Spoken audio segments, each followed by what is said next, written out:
Alcohol, phenol and ether part 7, यानी alcohol, phenol और ether के 7वें भाग की चर्चा आज हम लोग करेंगे। इसमें सबसे पहले है फिनाल की अम्लीयता पर प्रतिस्थापियों का प्रभाव। मतलब ये है कि अगर ये फिनाल है, इसमें से किसी हाइड्रोजन को हटा करके इसके जगह पर कोई दूसरा ग्रुप लगा दिया जाए, जैसे मान लिया ग्रुप X लगा दिया जाए, तब इस फिनाल के अम्लीय प्रकृति पर क्या प्रभाव पड़ेगा, अर्थात फिनाल की अम्लीय प्रकृति बढ़ेगी, घटेगी या वही रहेगी। तो किसी प्रतिस्थापी का फिनाल की अम्लीय प्रकृति पर क्या प्रभाव पड़ता है ये पढ़ना है।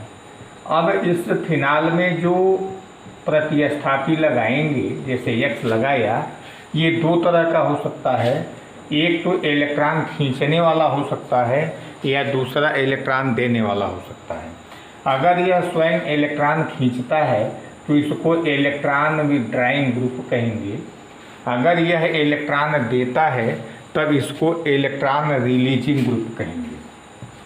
तो X का नेचर दो प्रकार का हो सकता है, इलेक्ट्रॉन विड्राइंग हो सकता है, इलेक्ट्रॉन अपनी ओर खींचने वाला हो सकता है, या इलेक्ट्रॉन डोनेटिंग हो सकता है, इलेक्ट्रॉन रिलीजिंग हो सकता है, मतलब इलेक्ट्रॉन देने वाला ग्रुप हो सकता है।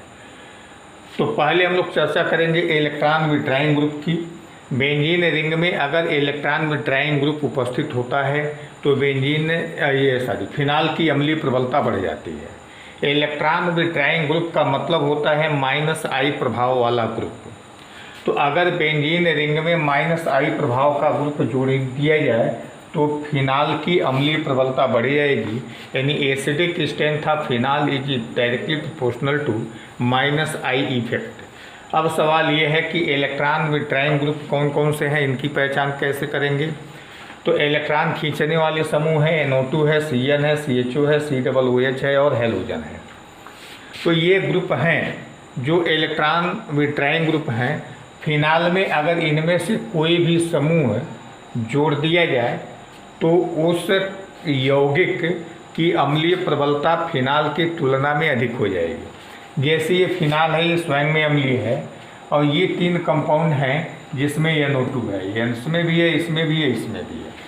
अंतर ये है कि NO2 का पोजीशन अलग अलग है। तो ये देखेंगे कि NO2 कैसा ग्रुप है।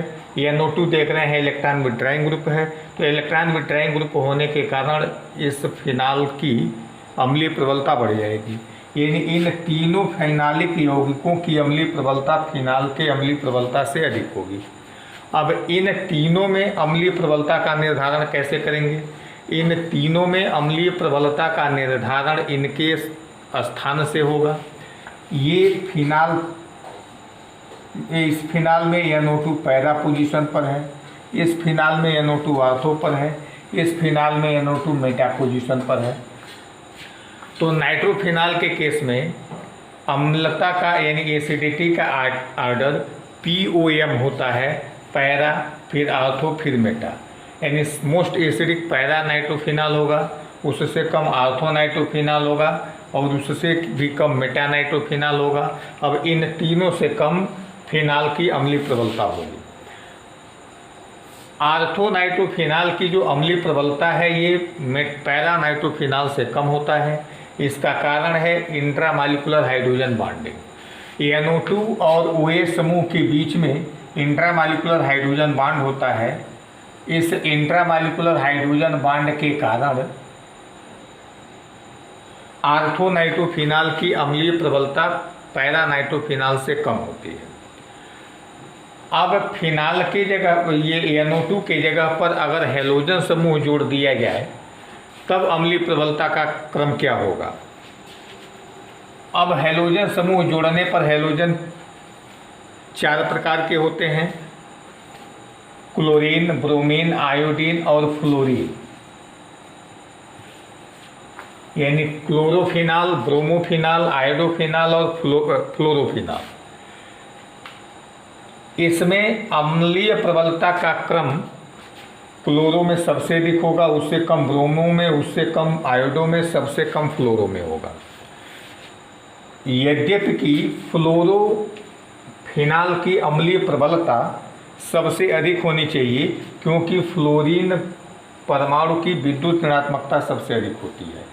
तो मोस्ट इलेक्ट्रोनिगेटिव होने के कारण फ्लोरोफिनाल की अम्लीय प्रबलता इनमें से सबसे अधिक होनी चाहिए, लेकिन उल्टा हो गया है, फ्लोरोफिनाल की अम्लीय प्रबलता सबसे कम होगी। अगर इस फ्लोरोफिनाल को भी हम माइनस कर दें तो शेष बचता है क्लोरोब्रोमो आयोडो। तो यहाँ पर अम्लीय प्रबलता का क्रम का निर्धारण इलेक्ट्रोनिगेटिविटी से होगा।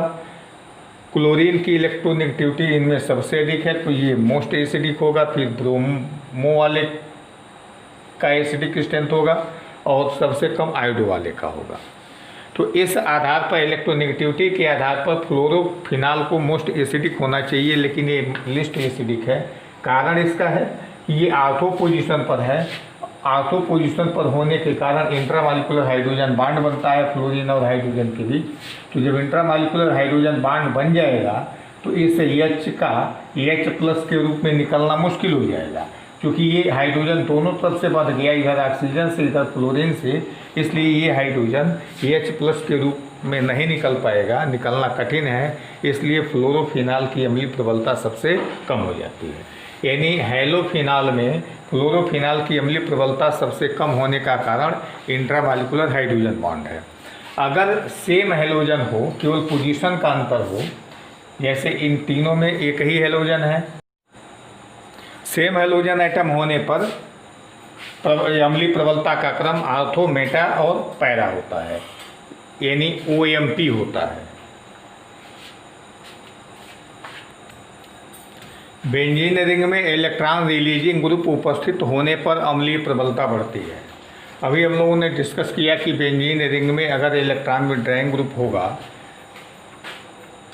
तो फिनाल की अम्लीय प्रबलता बढ़ती है, लेकिन अगर उसका उल्टा प्रभाव वाला ग्रुप होता है, यानी बेंजीन रिंग में इलेक्ट्रॉन रिलीजिंग ग्रुप यानी इलेक्ट्रॉन देने वाला ग्रुप होगा, तो फिनाल की अम्लीय प्रबलता घटती है। इलेक्ट्रॉन देने वाले ग्रुप में मुख्य रूप से CH3 ग्रुप होता है। ये फिनाल है, इसमें किसी भी तरह का कोई ग्रुप नहीं है, केवल OH है। इसमें CH3 है, इसमें CH3 है, इसमें CH3 है, यानी ये तीनों CH3 इलेक्ट्रॉन देने वाले समूह हैं। तो ये तीनों यौगिकों की अम्लीय प्रबलता फिनाल से कम होगी। अब इन तीनों की अम्लीय प्रबलता का क्रम उनके पोजीशन पर निर्भर करता है। अगर CH3 ग्रुप आर्थो पर है, यहाँ पैरा पर है, यहाँ मेटा पर है ना, तो ओपियम के रूप के क्रम में ये घटेगा। फिनाल से कम अम्लीय आर्थो क्रिसाल होगा, आर्थो से कम पैरा क्रिसाल और पैरा से कम मेटा क्रिसाल होगा। अब इसके बाद है फिनाल का एसिटिलीकरण या एसाइलेशन या एसिटाइलेशन। फिनाल का एसिटिलीकरण, एसिटिलीकरण का मतलब हाइड्रोजन परमाणु का हटना और CH3CO ग्रुप का जुड़ना। तो जब फिनाल को एसिटिल क्लोराइड के साथ पीरिडीन की उपस्थिति में गर्म करेंगे तो H और Cl मिलकर के यह Cl के रूप में निकल जाएंगे और COCH3 ग्रुप जा करके यहाँ जुड़ जाएगा। इस प्रकार प्राप्त यौगिक फेनिल एसीटेट कहलाएगा। तो फिनाल की क्रिया जब एसिटिल क्लोराइड और पीरिडीन की उपस्थिति में कराई जाती है तो फेनिल एसीटेट बनता है।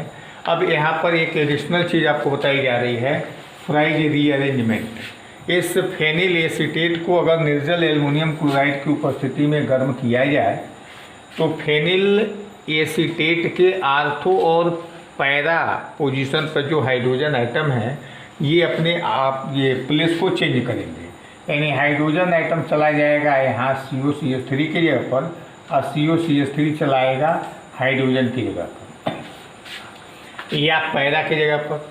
अगर ये हाइड्रोजन परमाणु और CO ग्रुप का अदला बदली होता है आर्थो पर तो एक संभावना इस प्रोडक्ट की है, अगर पैरा से अदला बदली होता है तो दूसरी संभावना इस प्रोडक्ट की है। इस अभिक्रिया में कोई नया कंपाउंड या ये कोई नया रिएक्शन नहीं हो रहा है, केवल समूहों का रीअरेंजमेंट हो रहा है। हाइड्रोजन का COCH3 समूह के द्वारा पुनर्विन्यास हो रहा है, इसलिए इस अभिक्रिया का नाम फ्राइज रीअरेंजमेंट या फ्राइज पुनर्विन्यास दिया जाता है। यानी फेनिल एसीटेट को निर्जल एल्युमिनियम क्लोराइड के साथ गर्म करने की क्रिया फ्राइज रीअरेंजमेंट कहलाती है। अब फिनाल का एसिटाइलेशन की जगह पर बेंजोआइलेशन किया जाए। एसिटाइलेशन और बेंजोआइलेशन में बहुत माइनर डिफरेंस है। यहाँ CH3COCl होता है, यहाँ C6H5COCl होता है, यानी CH3 के जगह पर C6CH5 यानी बेंजीन रिंग कर दिया जाएगा। तो CH3 रखेंगे तो एसिटिल क्लोराइड कहलाएगा, बेंजीन रिंग रखेंगे तो बेंजोइल क्लोराइड कहलाएगा। तो फिनाल की क्रिया बेंजोइल क्लोराइड के साथ कराने पर H और Cl निकल जाएंगे, C6H5 ग्रुप यहाँ जा करके जुड़ जाएगा, कंपाउंड हो जाएगा फेनाइल बेंजोएट। तो फिनाल को यानी OH की उपस्थिति में बेंजोइल क्लोराइड के साथ गर्म करने पर फिनाइल बेंजोएट प्राप्त होता है और ये अभिक्रिया शॉर्टेन-बॉमेन अभिक्रिया कहलाती है। यानी फिनाल का एसिटाइलेशन और बेंजोइलेशन एक जैसे है, केवल माइनर डिफरेंस है। यहाँ एसिटिल क्लोराइड प्रयुक्त होगा और यहाँ बेंजोइल क्लोराइड प्रयुक्त होगा। एसिटिल क्लोराइड के जगह पर बेंजोइल क्लोराइड का प्रयोग करेंगे तो यह अभिक्रिया शॉर्टेन-बॉमेन अभिक्रिया कहलाएगी। फिनाल की ESR अभिक्रियाएं। ESR का मतलब होता है इलेक्ट्रोफिलिक सब्स्टिट्यूशन रिएक्शन, इलेक्ट्रॉन स्नेही प्रतिस्थापन अभिक्रियाएं। फिनाल की इलेक्ट्रॉन स्नेही प्रतिस्थापन अभिक्रियाएं बेंजीन रिंग में संपादित होती हैं, इसलिए इन्हें बेंजीन रिंग की अभिक्रियाएं भी कहते हैं। पूछा जाता है अलग से कि फिनाल की में बेंजीन रिंग में होने वाली किन्हीं दो अभिक्रियाओं का रासायनिक समीकरण लिखिए, या फिनाल की उन दो अभिक्रियाओं का रासायनिक समीकरण लिखिए जो फिनाल के बेंजीन रिंग में संपन्न होती हैं। तो फिनाल की ESR अभिक्रिया पढ़ने के पहले फिनाल में जो OH ग्रुप होता है उसका नेचर जानेंगे कैसा होता है। फिनाल में OH ग्रुप का नेचर ऑर्थो पैरा डायरेक्टिंग होता है, यानी फिनाल में OH ग्रुप अगर पहले से उपस्थित है तो दूसरा, तीसरा या चौथा आने वाला ग्रुप कहाँ प्रतिस्थापित होगा, कहाँ आकर के जुड़ेगा, ये निर्धारित OH करेगा। अगर ऑर्थो और पैरा पर ये निर्धारित करता है तो इसको ऑर्थो पैरा डायरेक्टिंग ग्रुप कहेंगे। अगर मेटा पर निर्धारित करता है तो मेटा डायरेक्टिंग ग्रुप कहेंगे। तो ये देखा जाता है कि फिनाल में जो OH समूह होता है वो ऑर्थो पैरा डायरेक्टिंग होता है, अर्थात फिनाल में बेंजीन रिंग में जो अभिक्रियाएँ होंगी या फिनाल की जो ESR अभिक्रियाएँ होंगी उन सभी अभिक्रियाओं में आने वाला समूह ऑर्थो और पैरा पर जुड़ेगा। जैसे पहला है नाइट्रेशन। फिनाल का नाइट्रेशन दो प्रकार से कराया जा सकता है, निम्न ताप पर और डाइल्यूट नाइट्रिक एसिड की उपस्थिति में और कंसंट्रेट नाइट्रिक एसिड की उपस्थिति में। यह निर्भर करेगा फिनाल के रिएक्टिविटी पर। तो अभी बताया गया कि फिनाल में OH समूह है, ऑर्थो पैरा डायरेक्टिंग होता है। एक चीज़ और जानना है कि फिनाल में जो OH समूह है यह बेंजीन रिंग के सक्रियता को बढ़ा देता है, यानी बेंजीन रिंग केवल बेंजीन है तो ये सक्रिय तो है, OH जोड़ देंगे तो इसकी सक्रियता और बढ़ जाएगी। तो फिनाल एक सक्रिय यौगिक है, डाइल्यूट नाइट्रिक एसिड के साथ भी क्रिया कर सकता है, कंसंट्रेट नाइट्रिक एसिड के भी साथ क्रिया कर सकता है। तो डाइल्यूट नाइट्रिक एसिड के साथ क्रिया कराने पर ऑर्थो नाइट्रोफिनाल और पैरा नाइट्रोफिनाल का मिश्रण प्राप्त होता है। इसमें ऑर्थो नाइट्रोफिनाल मेजर प्रोडक्ट होता है, मुख्य उत्पाद होता है। पैरा नाइट्रोफिनाल माइनर प्रोडक्ट होता है, गौण उत्पाद होता है। मेजर प्रोडक्ट होने के पीछे कारण इसका है ये हाइड्रोजन इंटरमॉलिक्यूलर हाइड्रोजन बॉन्ड है। यहाँ OH और NO2 समूह के बीच में इंटरमॉलिक्यूलर हाइड्रोजन बॉन्ड बनने के कारण ऑर्थो नाइट्रोफिनाल मेजर प्रोडक्ट होता है, मुख्य उत्पाद होता है। इन दोनों को एक दूसरे से पृथक करने के लिए स्टीम डिस्टिलेशन विधि का या भाप आसवन विधि का उपयोग किया जाता है, यानी ऑर्थो और पैरा नाइट्रोफिनाल को एक दूसरे से पृथक करने के लिए भाप आसवन विधि का सहारा लिया जाता है। अब इसी फिनाल का नाइट्रेशन अगर कंसंट्रेटेड नाइट्रिक एसिड की उपस्थिति में कराते हैं तो दोनों आर्थो और एक पैरा पोजीशन से हाइड्रोजन का विस्थापन NO2 ग्रुप के द्वारा होता है और प्राप्त होने वाला यौगिक 2,4,6 ट्राइनाइट्रोफिनाल कहलाता है, जिसको पिक्रिक एसिड कहा जाता है। तो 2,4,6 ट्राइनाइट्रोफिनाल का मोस्ट पॉपुलर नाम पिक्रिक एसिड है, इसी नाम से जाना जाता है। पिक्रिक एसिड एक विस्फोटक पदार्थ है, एक्सप्लोसिव कंपाउंड है। तो कंसंट्रेट नाइट्रिक एसिड के साथ फिनाल का नाइट्रेशन करा करके पिक्रिक एसिड जब बनाते हैं तो इस क्रिया में पिक्रिक एसिड का यील्ड बहुत कम होता है, यानी पिक्रिक एसिड काफ़ी कम मात्रा में प्राप्त होता है। इसलिए पूछा जाता है कि फिनाल के सीधे नाइट्रेशन से पिक्रिक एसिड का निर्माण करना उचित नहीं है, क्यों?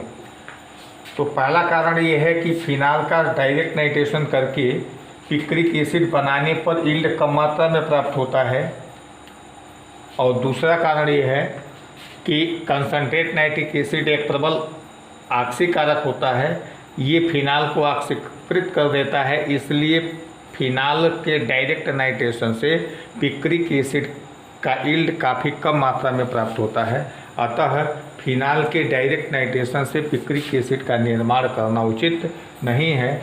इसलिए आजकल पिक्रिक एसिड का निर्माण फिनाल से तो किया जाता है, लेकिन कुछ दूसरे तरीके से किया जाता है। पहले फिनाल का सल्फोनेशन कराएंगे कंसनट्रेटेड सल्फ्यूरिक एसिड के साथ। तो कंसनट्रेटेड सल्फ्यूरिक एसिड के साथ कराने पर आर्थो और पैरा सब्स्टिट्यूएंट प्राप्त होते हैं।